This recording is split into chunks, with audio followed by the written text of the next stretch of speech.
Hi everyone, আমি আর একটা recipe নিয়ে হাজির হলাম। আমি এখন বানাবো কাঁচা আমের শরবত। কিভাবে বানাবো আপনারা দেখতে থাকেন। কিভাবে কাঁচা আমের শরবত বানাই। আম তুলতে হবে,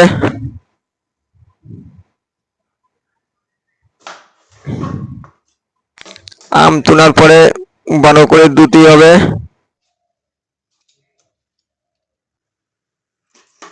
ভালো করে ধোয়ার পরে আম কুচি কুচি করে কাটতে হবে।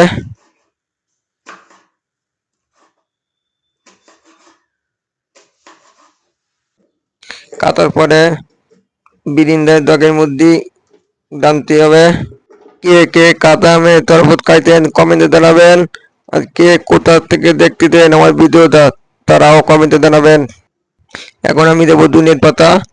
ধনিয়ার পাতা ভালো করে ধুয়ে নিতে হবে। ধোয়ার পরে ধনিয়ার পাতাও কুচি কুচি করে কাটতে হবে।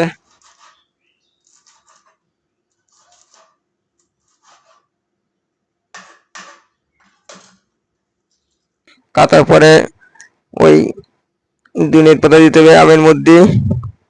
তারপরে দিতে হবে কাঁচা ধান, তারপরে দিতে হবে তেঁতুল লবণ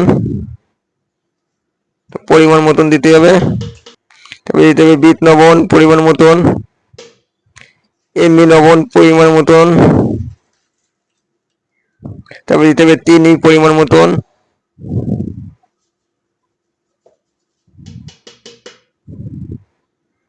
এবার দিতে হবে পানি পরিমাণ মতন।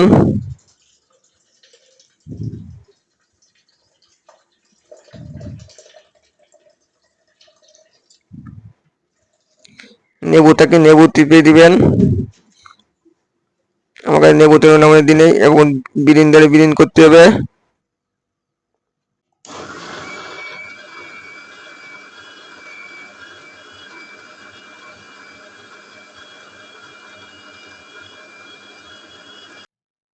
তারপরে দিতে হবে আইট।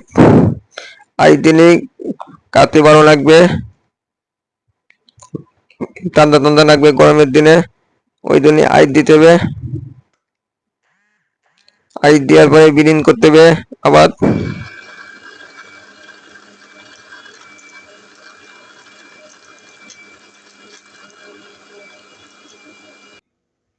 এখন বিরিন করাতে এখন দাঁড়িয়ে দেখাবো গিনাতে।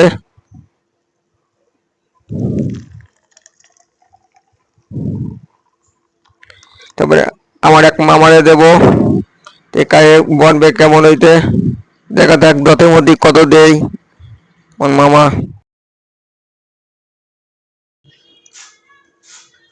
ভালো লাগতেছে খুব, খায় নাই তারপর 10-এর মধ্যে কত দিয়ে দেখবেন।